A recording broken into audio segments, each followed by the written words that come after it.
Hello everyone, welcome to exam guru tips and tricks. दोस्तों, railway परीक्षा के लिए हमने बोला था, चाहे एनटीपीसी प्रीलिम्स एग्जाम हो, चाहे रेलवे का ग्रुप डी पेपर, हमने बोला था जनरल साइंस के लिए हम एक बहुत ही इंपॉर्टेंट पीडीएफ लेकर आएंगे और जिसका आप लोग इंतजार भी कर रहे थे, वेट भी कर रहे थे। मैं कह सकता हूँ अभी तक का मेरा मोस्ट अवेटेड पीडीएफ होने वाला है। ठीक है, बात करें इसमें फिजिक्स, केमिस्ट्री, बायोलॉजी तीनों टॉपिक को मैंने डाला है। सबसे खास बात यह है, मैंने इसमें चैप्टर वाइज क्वेश्चंस को इंक्लूड किया, जो भी उस चैप्टर से रिलेटेड 20 से 25 से 30 35 इंपॉर्टेंट क्वेश्चन होते हैं। हालांकि बायोलॉजी के कुछ इंपॉर्टेंट चैप्टर ऐसे मिले हैं जिसमें मैंने एक एक चैप्टर से 150 वन लाइनर क्वेश्चन ऐड किए हैं। ठीक है, पहले तो आपको इसमें चैप्टर वाइज सारी चीजें देखने को मिल जाती है। फिर जैसे फिजिक्स का खत्म होता है, उसमें मैंने वन लाइनर लास्ट में मिक्स टाइप के क्वेश्चन को ऐड किया है। केमिस्ट्री में लगभग मैंने 500 क्वेश्चन को ऐड किया वन लाइनर टॉपिक खत्म होने के बाद। ठीक है, उसके बाद बायोलॉजी में लास्ट में मैंने लगभग उसमें भी 500 वन लाइनर क्वेश्चन ऐड किए। यानी कि बात करें, सारी चीजें इसमें चैप्टर वाइज मिलेंगी, टॉपिक वाइज मिलेंगी।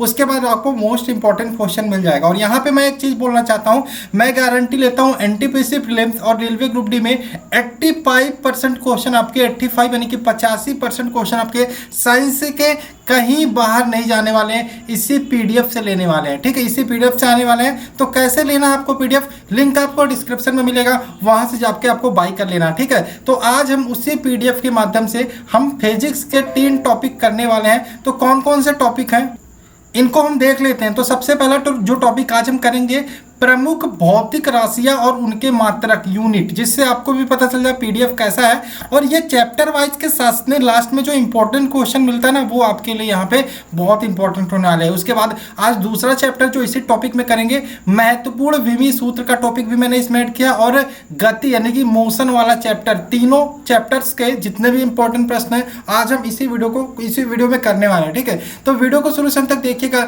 स्किप मत करिएगा। अगर जो आप नए हैं तो चैनल को सब्सक्राइब जरूर कर लीजिएगा। तो चलिए आइए शुरू करते हैं। ये पीडीएफ का आप कवर पेज देख सकते हैं, जनरल साइंस का है। ये लगभग railway, NTPC, group D, special SSC, बात करें यूपी ट्रिपल एससी, यूपीपी और यूपीएसआई और भी बहुत सारे एग्जामों को कवर करने वाला है। ठीक, भौतिक विज्ञान। चलिए बात करते हैं। तो पहला जो टॉपिक है, पहला जो चैप्टर हम शुरू करने वाले हैं फिजिक्स का, इसमें हम देखेंगे प्रमुख भौतिक राशियां व उनके मात्रक से शुरू करेंगे। तो सबसे पहले आपको बात करें मात्रक क्या होता है, यूनिट क्या होता है। जैसे आप बाजार में जाते हो सब्जी खरीदने, तो आप सब्जी के लिए क्या बोलते हो, हमको 1 किलो आलू दे दो, 2 किलो बैगन दे दो, 3 किलो टमाटर दे दो। तो लास्ट में आप किलो शब्द यूज कर रहे हो ना, ये किलो यूनिट होता है। आप तेल लेने जाते हो, कहते हो 1 लीटर तेल दे दो, तो जो लीटर बाद में यूज कर रहे हो यही यूनिट होता है। यानी कि कह सकते हैं किसी राशि को मापन के निर्देश, यानी कि किसी राशि को मापने के लिए उसमें जो मानक प्रयोग किया जाता है उसी को हम मात्रक बोलते हैं। ठीक है, तो यहाँ पे बात करें आलू के लिए यहाँ पे किलो हो गया और तेल के लिए लीटर हो गया। इसी प्रकार से हम बात करें टोटल मात्रकों की, तो मात्रकों को हम 2 प्रकार से बात करते हैं। मात्रक की बात करें, 2 प्रकार के मात्रक होते हैं। एक तो मूल मात्रक होते हैं, एक होते हैं व्युत्पन्न मात्रक। दोनों आप ध्यान रखिएगा, मूल मात्रक और व्युत्पन्न मात्रक। मूल मात्रकों की बात करें, इनकी संख्या 7 होती है, और व्युत्पन्न मात्रक की बात करें, ये मूल मात्रकों पर ही डिपेंड करते हैं। यानी कि व्युत्पन्न मात्रक वे मात्रक होते हैं जो मूल मात्रकों की सहायता से प्राप्त किए जाते हैं। तो पहला क्वेश्चन यही आपका कि मूल मात्रकों की संख्या कितनी होती है। तो यहाँ पे आप देख सकते हैं जो मूल मात्रक होते हैं वो 7 होते हैं। कितने होते हैं? 7 मूल मात्रक होते हैं। उसके बाद माप तौल की अंतरराष्ट्रीय कार्यालय कहाँ पे है? सेवरेज, फ्रांस में। क्वेश्चन आया हुआ है, सेवरेज फ्रांस में है। उसके बाद लंबाई में दूरी मापने का सामान्यतः प्रयोग किया जाता है। लंबी दूरी मापने के लिए सामान्यतः प्रयोग किया जाता है प्रकाश वर्ष। क्या प्रयोग किया जाता है? प्रकाश वर्ष। और 1 प्रकाश वर्ष बराबर क्या होता है अभी हम आगे देखेंगे। दूरी मापने की सबसे बड़ी इकाई बात करें तो पारसेक है। पारसेक दूरी मापने की सबसे बड़ी इकाई है, इसको ध्यान रखिएगा। अब देखिए, तेल जो लेते हैं, जैसे हम बात करें, हम तो बैरल में तेल नहीं खरीदते, लेकिन बात करें इंडिया मान लो इंडिया है यहाँ पे। ठीक है, इंडिया को मान लो ऑयल लेना है किसी और कंट्री से, मान लो इंडिया को ऑयल लेना है रसिया से, या फिर इंडिया को ऑयल लेना है सऊदिया से या फिर ईरान से। अब इंडिया, सऊदिया, ईरान, रसिया से तेल लेगा तो ये तो नहीं कहेगा कि हमको लीटर में दे दो तेल। वो लीटर में नहीं खरीदते। जब भी तेल बड़े कंट्रियों से खरीदा जाता है तो वो बैरल में लिया जाता है। अब जब भी देखते होंगे इंटरनेशनल मार्केट में तेल का प्राइस, तो प्रातः हमेशा आपको बैरल में दिखेगा, इतने डॉलर प्रति बैरल। ठीक है, तो यहाँ पे बात करें तेल की माप सामान्यतः की जाती है तो बैरल में की जाती है। अब बैरल तो आपने सुन लिया कि बैरल में की जाती है, लेकिन आपको पता होना चाहिए कि जो बैरल होता है वो क्या होता है। एक बैरल में कितने लीटर होते हैं, तो 159 लीटर होते हैं एक बैरल में, इसको ध्यान रखिएगा। आगे बात करें, समुद्र की गहराई मापने में प्रयुक्त होता है तो फायदा में प्रयुक्त होता है। उसके बाद बात करें, एक प्रकाश वर्ष यानी कि लाइट ईयर, मैंने बोला दूरी मापने के लिए, देखो लंबी दूरी मापने के लिए प्रयोग होता है प्रकाश वर्ष, तो यहाँ पे मैंने बोला था प्रकाश वर्ष बराबर क्या होता है, ध्यान रखिएगा। अगर जो मीटर में आ जाए तो 9.48 गुणे 10 पे घाते 15 मीटर, और यहाँ पे किलोमीटर में पूछे तो 9.4 गुणे 10 पे घाते 12 किलोमीटर में होता है, ठीक, लाइट ईयर प्रकाश वर्ष।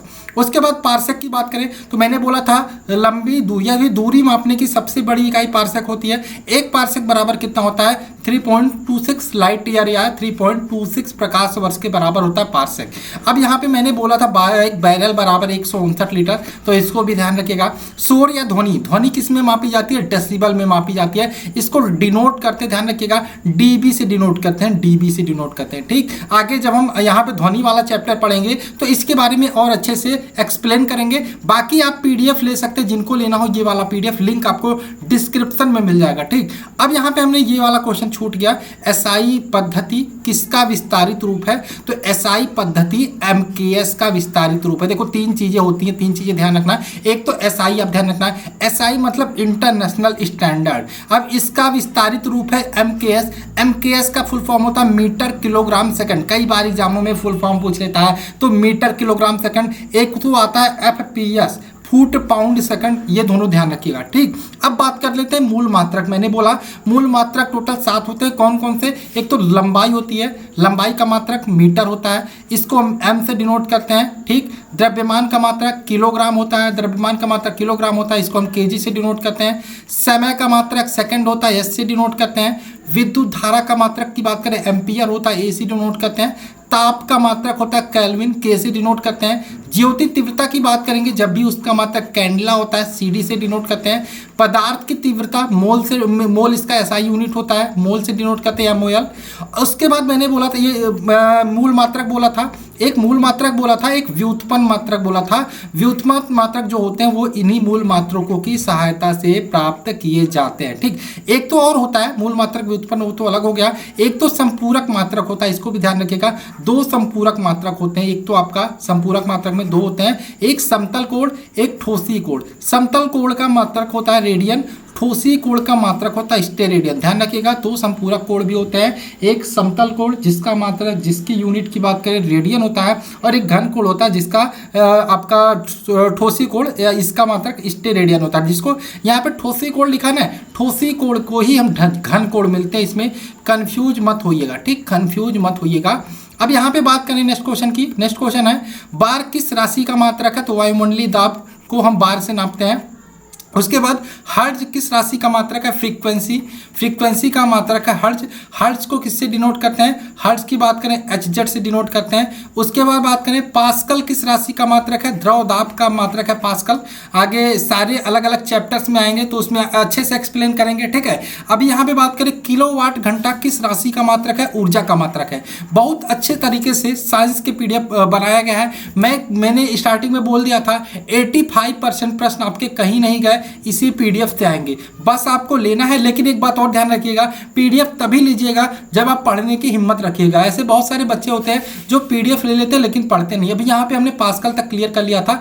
अब यहाँ पे किलोवाट घंटा किस राशि का मात्रक है, तो किलोवाट घंटा ऊर्जा का मात्रक है। अब यहाँ पे एक मोस्ट इंपॉर्टेंट क्वेश्चन आया निकल के, इसको ध्यान से देख लो, ठीक। मानव शरीर का सामान्य ताप, मानव शरीर का सामान्य ताप, यहाँ पे 3 यूनिट होते हैं ताप मापने के लिए, एक तो डिग्री सेल्सियस, एक तो केल्विन, एक तो आपका डिग्री फ़ारेनहाइट, ठीक। तो मानव शरीर का सामान्य ताप, इसको जब हम ताप पढ़ेंगे तो अच्छे से हम एक्सप्लेन करेंगे क्या चीज़ें कैसे होता है। ये क्वेश्चन एक बार फिर से रिपीट होगा। तो यहाँ पे बात करें मानव शरीर का सामान्य ताप, अगर जो फ़ारेनहाइट में पूछे तो 98.4 डिग्री फ़ारेनहाइट, केल्विन में पूछे 310 केल्विन, और डिग्री सेल्सियस में पूछे 36.9 डिग्री सेल्सियस होता है। है मानव शरीर का सामान्यतः मोस्ट इंपॉर्टेंट क्वेश्चन है ये, ठीक। अब यहाँ पे बात करें डॉप्सन। डॉप्सन किसकी इकाई? ओजोन परत। ओजोन लेयर बहुत इंपॉर्टेंट है हमारी पृथ्वी के लिए, हमारे अर्थ के लिए एक तरीके से एक सुरक्षा आवरण का काम करता है। फिर सूर्य से आने वाली अल्ट्रावायलेट तरंगों को ये पृथ्वी तक आने से रोकता है, और अगर जो ये डायरेक्ट के लिए आती हैं तो हमारे शरीर के जो हमारे स्किन है उनको ये डायरेक्ट इफेक्ट करती है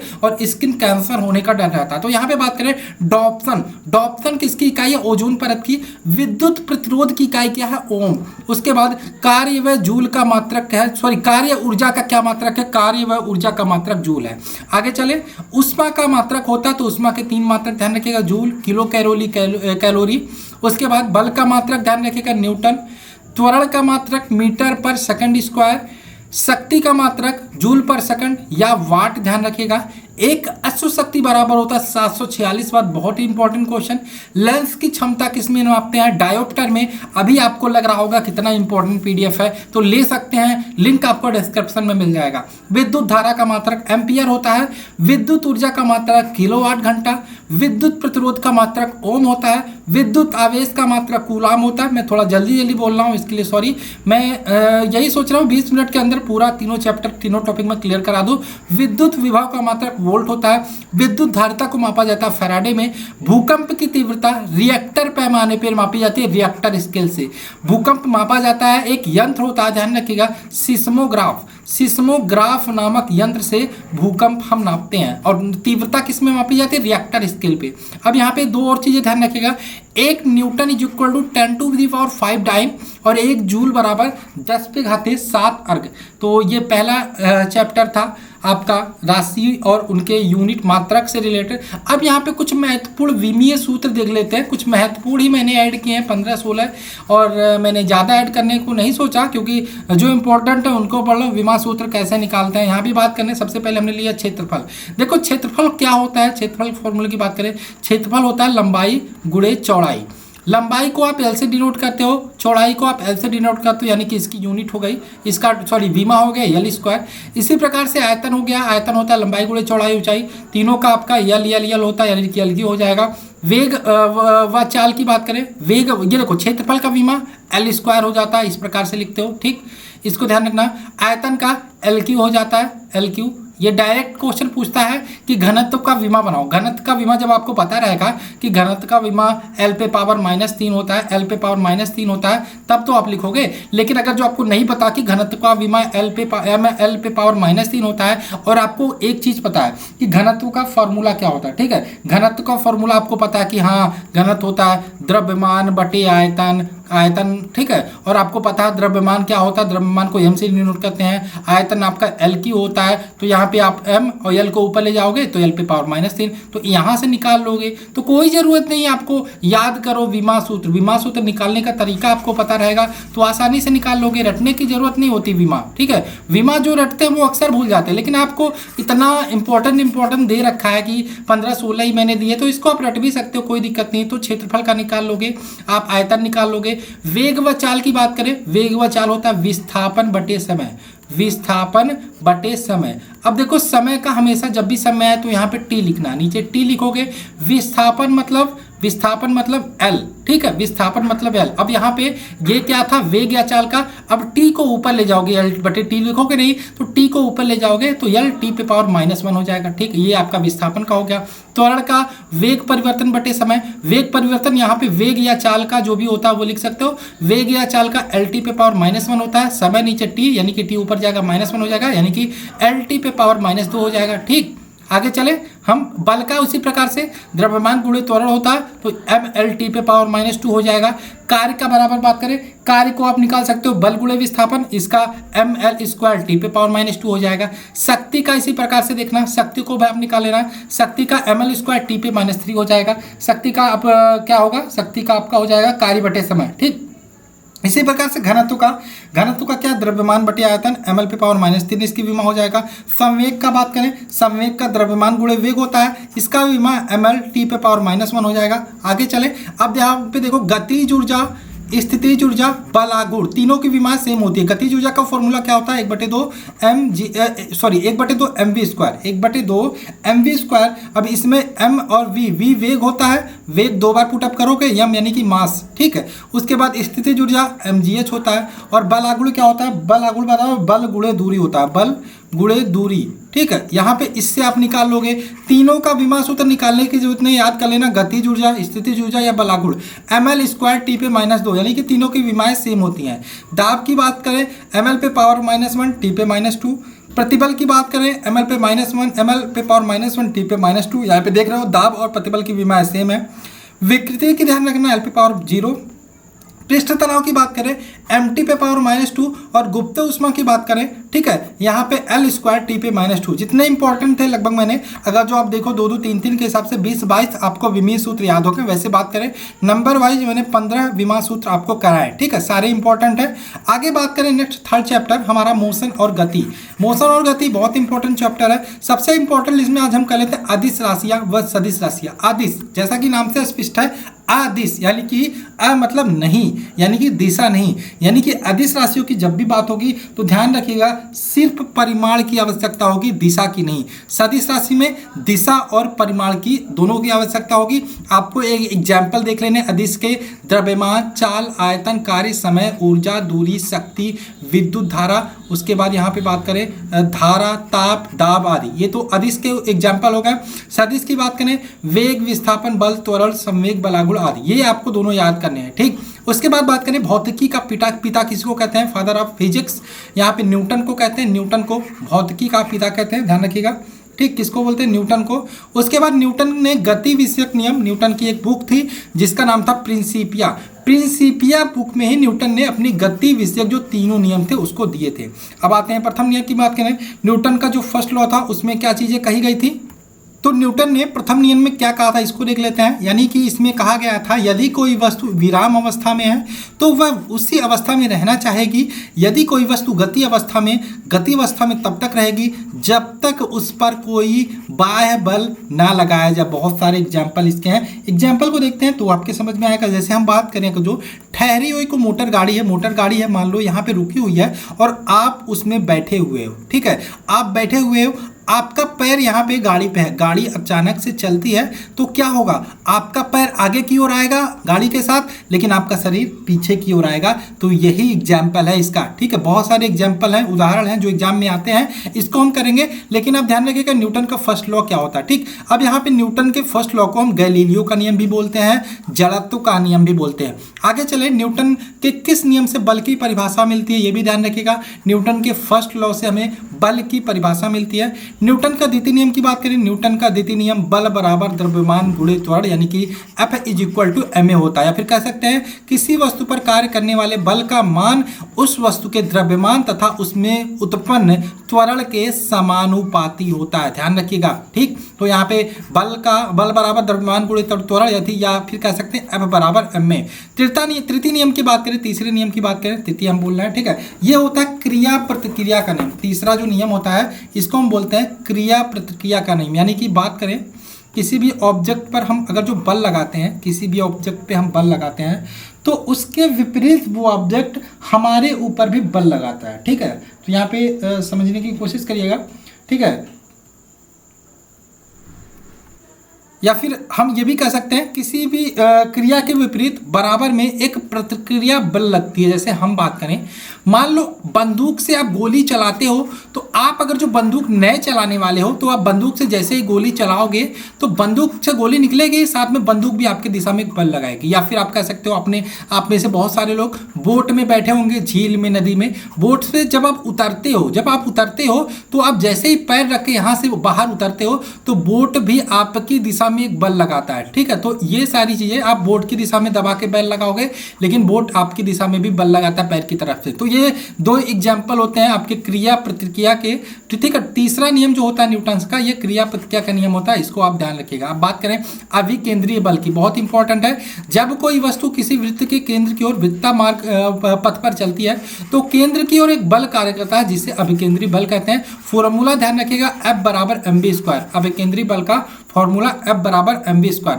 अब यहाँ पे उत्तोलक बहुत इंपॉर्टेंट है, अगली बार रेलवे एग्जाम में बहुत क्वेश्चन इससे आए थे, इसलिए मैंने इसको छोड़ना अच्छा नहीं समझा, इसको ऐड किया। 3 प्रकार के उत्तोलक होते हैं, 3 चीजें होती हैं उत्तोलक में, उत्तोलक 3 प्रकार के होते हैं, 3 बिंदु होते हैं। एक तो फुलक्रम बोलते हैं जिसे आलम बोलते हैं, एक तो आयाम होता है जिसे एफर्ट बोलते हैं, एक तो भार होता है जिसे डब्लू। आपने बच्चों की झूला झूलने वाली मशीन देखी होगी, कुछ इस प्रकार से पार्कों में रखी होती है, पार्कों में कुछ इस प्रकार से रखी होती है, ठीक है। तो यहाँ पे बच्चे बैठते हैं, तो ये एक प्रकार का उत्तोलक ही है, ठीक है, उत्तोलक ही है, ध्यान रखिएगा। अब यहाँ पे बात करें प्रथम श्रेणी का उत्तोलक, ठीक है, तीनों सारे जो तीनों प्रकार के उत्तोलक है, तीनों से आपके प्रश्न बनते हैं। तो प्रथम श्रेणी के उत्तोलक की बात करें तो इसमें ध्यान रखिएगा, प्रथम श्रेणी के उत्तोलक ऐसे होते हैं, कुछ इस प्रकार से होते हैं। जो आलम्ब होता है, आलम्ब एफ वो बीच में होता है, आलम्ब एफ बीच में होता है। और बात करें आपका भार डब्लू एक तरफ होता है, आयास एक तरफ होता है, ठीक, आयास एक तरफ होता है। अब एग्जाम्पल की बात कर लेते हैं, कैंची, पिलास, सिरासी, हैंडपंप, कील, उखाड़ने की मशीन, साइकिल ब्रेक।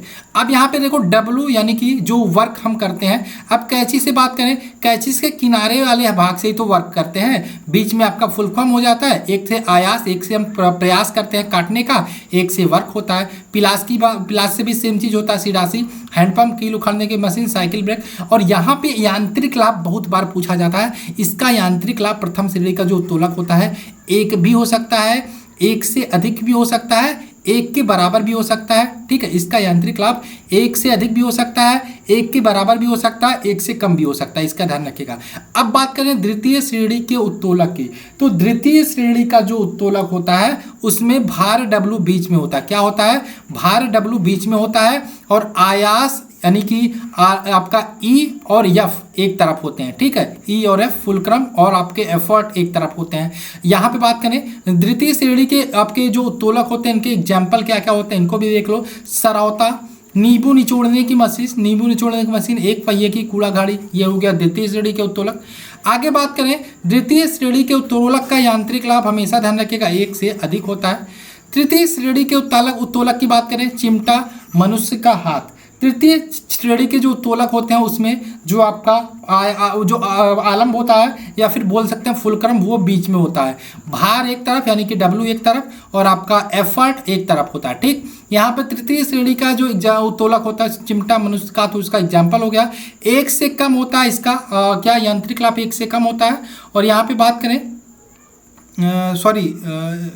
द्वितीय श्रेणी का देखा आपने, द्वितीय श्रेणी का एक से अधिक होता है और तृतीय श्रेणी का एक से कम होता है। प्रथम का आपने क्या देखा था, एक से ज़्यादा, एक के बराबर, एक से कम हो सकता है, ठीक है। यहाँ पे बात करें वेग परिवर्तन की दर को क्या कहते हैं, तो वेग परिवर्तन की दर को त्वरण कहते हैं। बहुत ही इंपॉर्टेंट क्वेश्चन। 36 से किस कोण पर फेंकने पर किसी वस्तु को अधिकतम दूरी तय करेगी, यदि उसको हम 45 डिग्री के एंगल पर फेंके, किसी वस्तु को इस प्रकार से हम फेंके, ठीक है, कुछ इस प्रकार से फेंके 45 डिग्री के एंगल पे, तो ज़्यादा दूरी तक जाएगी। जब हम पलायन वेग पढ़ेंगे तब ये क्वेश्चन फिर से आपका रिपीट होगा, ठीक। आगे बात करें किसी वायुयान से कोई वस्तु नीचे गिराने पर उसकी गति कैसी होगी, प्रक्षेप गति प्राप्त करेगी, ठीक। वस्तु की स्थिति परिवर्तन को क्या कहते हैं, विस्थापन कहते हैं। घड़ी की सुई की गति होती है, घड़ी की सुई की गति आवर्त गति होती है। और न्यूटन के फर्स्ट लॉ के कुछ उदाहरण यहाँ पे है। चलती हुई मोटर के अचानक रुकने पर उसमें बैठे यात्री आगे की ओर झुक जाते हैं और ठहरी मोटर के अचानक चलने पर यात्री पीछे की ओर झुक जाते हैं। न्यूटन के प्रथम नियम के कुछ उदाहरण है। उसके बाद बात करें न्यूटन के थर्ड लॉ के कुछ उदाहरण यहाँ पे देख लेते हैं, बहुत बार पूछा गया है। बंदूक से छूटी हुई गोली पीछे की ओर धक्का लगने पर आपको पीछे को धक्का लगा जाती है जब गोली छूटती है। उसके बाद किसी व्यक्ति का किनारे लगी नाव से कूदना, ये भी आपका थर्ड लॉ के एग्जाम्पल है। उसके बाद बात करें ग्रहों का चारों ओर तारों के चक्कर लगाना, या साइकिल का वाहन का मुड़ना, या मौत के कुएं से मोटरसाइकिल चलाना संभव है। क्यों संभव है? अभिकेंद्रीय बल के कारण। आप जाते हो मेले में, देखते हो मौत का कुआं, कुएं के चारों ओर मोटरसाइकिल चला रहा, आप तो दंग रह जाते हो। लेकिन आप यह मत सोचना कि ये जादू है, ये मैजिक है, ये क्या है, ये साइंस है। साइंस के कारण ही सारी चीज़ें संभव हो पाती हैं। वहाँ भी साइंस लगता है, अब केंद्रीय बल का कार्य होता है, ठीक। अब यहाँ पे बात करें मथनी व दूध से मक्खन निकालने का जो मशीन होती है वो किस सिद्धांत पर कार्य करती है, किस थ्योरी पर कार्य करती है, तो अपकेंद्रीय सिद्धांत, अपकेंद्रीय बल के थ्योरी पर काम करती है। तो आशा आपको ये वीडियो पसंद आए होगी, सारे क्वेश्चन अच्छे लगे होंगे। तो जिन लोगों ने अभी तक चैनल को सब्सक्राइब नहीं किया, सब्सक्राइब कर सकते हैं। पीडीएफ आप ले सकते हो, इसके नीचे डिस्क्रिप्शन में पूरा बात करें 120 यानी कि 130 के आसपास पेज का पूरा पीडीएफ है, पूरा फिजिक्स केमिस्ट्री बायोलॉजी बहुत इंपॉर्टेंट है। मैं गारंटी लेता हूँ 85% प्रश्न आपके कहीं नहीं गए, इसी पीडीएफ से आने वाले आपके एनटीपीसी हो या ग्रुप डी के एग्जाम है। ठीक, तो चलो बेस्ट ऑफ लक, पढ़ते रहो, मस्त रहो। जय हिंद दोस्तों, जय भारत।